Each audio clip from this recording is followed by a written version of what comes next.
Hello internets, welcome back to the Blade Showcase for Xenoblade Chronicles 2. Today is going to be an interesting blade in the form of Dagas. In my own personal experience, he was one of the very first rare blades I've ever gotten, and one of the funny things you'll notice as soon as you unlock this blade is that his affinity chart is actually quite underwhelming. He doesn't really have very much going in the way, and he doesn't have very many skills to start off with.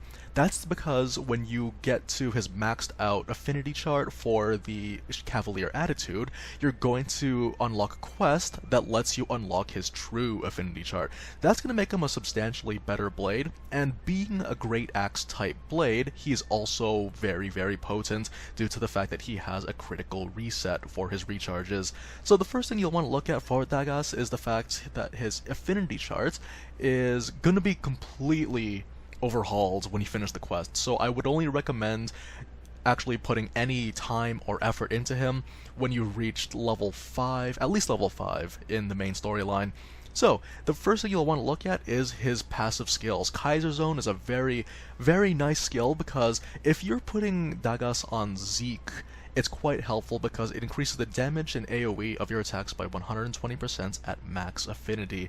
This is really useful because when you use the Great Axe on Zeke, not only is his Berserker Slash quite quick, it also has an AoE effect. There's also Regal Presence, which increases blade combo damage by 60%. The thing about Dagas is that if you were to get him early on, he is another fire type, and that might be a little bit strange because most people would like to have multiple elements on them, and it'd be really difficult to accommodate another fire type because you already have Pyra. That being said though, blade combo damage increase by 60% is quite good, due to the fact that the fire element can actually build onto itself if you're trying to build fire orbs, and he can do it really easily thanks to the fact that, again, the Great Axe moveset is very potent because of the critical charge resets. And there is gold effects. This is more of a quality of life thing than anything else. I guess I could see some use coming into play with this effect if you have, if you're playing around with a Shiba in the party, but otherwise though, it's more of a bonus than anything else. And then there are his combos. Flame Crown increases damage to aquatic organisms, which can be quite nice depending on where you are. There aren't very many super bosses. I'm pretty sure the only super boss that counts as an aquatic organism would be Cloud Sea King Ken, but you know, it's there, additional 100%. And there is Tyrant Crush, which is increased critical damage, quite useful, and I would recommend spamming this one the most when you're building up your blade combos for the bonus damage on the passive. And there is Kaiser Flare. I know I've said this many times before, but it's worth repeating. I'm none too impressed by these kinds of effects personally, mainly due to the fact of how healing works in Xenoblade Chronicles 2.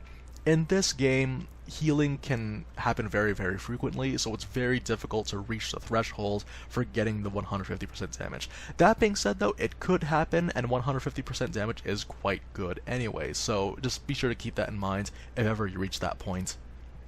So, one other thing I want to look at for Dagas as well is that his blade arts are actually very useful. Arts Plus and Critical Up, very nice. Again, lends itself to the playstyle of the Great Axe by spamming your critical recharge. And to that end, the core chip that I'm using right now is the Moon Matter chip.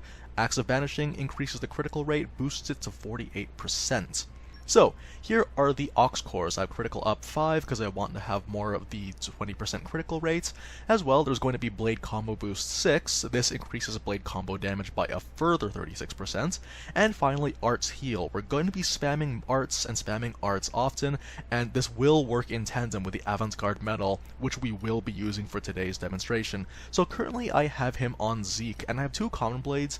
This time we're not going to be putting 2 strength-based blades. This time we're going to be having HP blades. I have 9,999 HP on Zeke, and I didn't have to worry about putting a titanium vest. That is completely left to the HP modifiers. So for the actual accessories, there will be the Omega Drive, since we're going to be building up the party gauge as quickly as possible, and Avant-Garde Medal, which will be healing me. We're essentially playing as a bit of an off-tank. For those of you guys that understand, an off-tank would be sort of like the second priority for taking aggro in any fight, and that's going to be very important though, because if ever I do find myself taking damage, I'm going to be attacking and spamming arts anyway. I'm going to be spamming specials. I will be taking aggro, so I want to make sure that I will be able to survive to the best of my abilities. But that should basically about do it. The party that we're going to be using is Morag, using solely Bridget as the tank, as well as Rex acting as healer using Boreas and Dromark. So I look forward to showing you guys the demonstration. Alrighty, so here we are at Temperanja. We're going to go ahead and fight against Pernicious Benf, a very annoying super boss, but very much killable if you have the preparations. So the main thing that you want to prepare for is your HP. If you have at least like 9,000 HP, then you can survive all of his attacks, and you just need to be prepared to heal yourself right back up. The name of the game with using Dagas is to have the 2 heats, so the 2 level 2 specials when you're building up fire orbs, and then just have Morag do the final blow, or Rex if he's using Mithra. But for the most part though, Rex will be acting as the healer, so we're free to just go ahead and deal as much damage as we please. So here we go again, another attack's coming in. Berserker Fang can be quite annoying, but as long as we can get a special, we're able to heal ourselves right back up. Okay, and with record timing, this guy manages to burst down Morag almost instantly, so we're going to go ahead and bring her back, and hopefully she should have a level 3 special ready. Yes, and that's going to build up the meter that we lost. So I'm actually not too concerned with doing chain attacks, although it is worth mentioning that for the accessories of my 2 allies, they both have burst symbols. This means they're going to have higher damage multipliers at the beginning of the fight, but for now though, my main concern is just doing as much damage as I can with my combos, and then using all my other attacks as sort of an emergency cooldown for invincibility and such. So here we go again. I'm going to see if I can do a level 4 combo. So again, because we have a lot of HP, we can actually survive that poison breath. And let's see if we can build to a level 4 combo.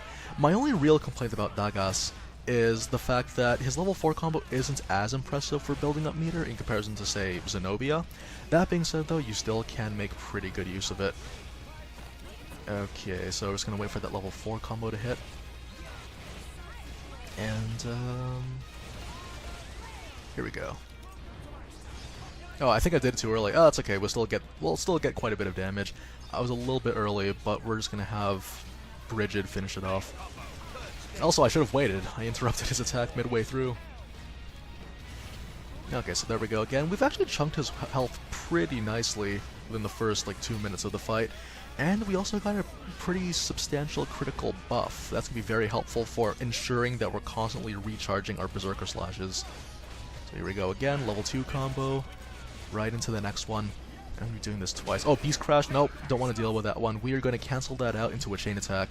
So like I said earlier, we have the burst symbol, meaning we have a lot of damage early on. This is going to chunk him for quite a bit. So Bridget's up next. And we're probably going to have Boreas do this one, because I know he has critical damage multipliers. So there we go, 1000% damage. And Dagas is going to go for a second round, and again, damage multipliers, thanks to the critical hits. Very nice. And yeah, so it's pretty much standard fare that we're going at. We're going to have Dromark do a party heal for us, because that's what his level 2 special is for. And off we go. We're going to go ahead and try to speed build our meters as fast as possible. As long as I have aggro off of me in this time period, the time period where we don't have any meter, it's very important that I have aggro off of me, because if he attacks me and I die, then we lose the entire match. Okay, so I'm going to have to run over to him. And as soon as I pick him up, I'm going to go straight into the Mega Explosion to make up for whatever we lost to revive Morag. And we should be nearly close. Yeah, we should be nearly close to a full meter. Okay, so here we go, Poison Breath's coming in. It's going to be a substantial amount of damage, but again, we are able to heal it back thanks to the fact that we have a Avant-Garde Medal. Alright, so full meter again. I'm going to wait for the next scary attack that this guy does. And we have a few invincibility cooldowns in the form of Nuclear Blast and Mega Explosion, although I do not want to use Nuclear Blast because that'll create another orb for us to deal with. So instead... yeah, okay, so there. We have ourselves the Mega Explosion on both characters now. And I'm just going to quickly try to heal myself up quickly. There we go. Try to keep yourself capped as much as possible for this fight. Alright, and before it runs out, he was about to do a beast train, but we're going to be invincible the entire time. Always wait until the very last moment before you trigger the level 3 special. And off we go. Let's have Morag do this.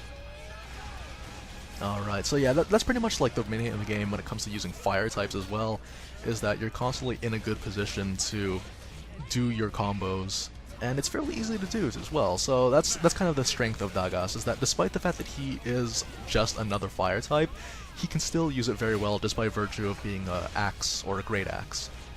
Okay, so unfortunately we didn't get a critical hit there. If I see a big scary attack, Berserker Fang's not that bad, I can deal with that. If I had a special, that would have been pretty nice. Oh man, okay, if I had a special or Berserker Slash, I would have been able to save myself, but that's alright. There comes the Beast Crash, that's gonna hurt. Okay, so this is where things are gonna get a little bit annoying. I have to run all the way over to Rex, revive him. Hopefully Morag will be able to hold out until then so that we can start building up our meters quick enough again. Yeah, so there's a Beast Train. And yeah, so again, thanks to the fact that we have the Omega Drive, we're able to build up the meter that we lost relatively quickly. Okay, so there we go, we got the Mega Explosion at the ready. I don't see any big scary attacks happening yet, so that's gonna be okay. Oh, do you know what? Let's also build a level 4 combo, shall we? Okay, so yeah, we'll just cancel the Berserker Fang. We'll cancel anything. Like, it wasn't necessarily like a Beast Train or anything like that, but at least we got ourselves a cancel. And we can get ourselves a nice explosion. Okay, so again, business as usual, just constantly cancel out your attacks. See, I missed twice in a row. Don't tell anyone. If Rex could switch to a healer, that would be very appreciated. Okay, I didn't want to risk the Berserker Fang killing Morag and then forcing us to wait even longer. So what we're going to do is that we're going to do the cycle just as we always have been, but this time, well, we are going to be having Dromark be the final blow so that he can fully heal the party. And that should pretty much be good. So okay, here's Boreas again. I don't think this will be 1000%. Oh, it is! Nice! That's gonna be some good damage for us. Here comes Dagas again. So yeah, this is a less conventional in comparison to what we're doing, or what we're used to doing here on the channel, where we'd just build a bunch of orbs, but I wanted to keep the focus on Dagas as much as we could. And yeah, I'm gonna get the full heal. This actually could be a kill.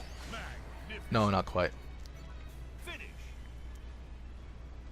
Alright, so I have a special. I can use this. Poison Breath, yeah, if she could avoid that, but she couldn't. Oh, Mega Explosion though. Okay, this is a kill. Alright, so that's basically it though. I mean, with Dagas, again, because you're a fire type, you can constantly and reliably build up your own meters, and due to the fact that you are a great axe, like, there are no bad great axes in this game. Like, all of the unique or rare blades that are of the great axe weapon class are extremely solid and really, really good for people that just want to have good amounts of damage. And with Dagas, he's constantly building up his blade combos, he's constantly building up his orbs, and then you can build that and then burn it quick enough with a chain attack, which you guys saw just now. So yeah, that's Pernicious Bent down, and a Dagas showcase completed. So guys, thanks very, very much for joining me for today's video, and I will see you in the next Blade Showcase. Take care, everyone.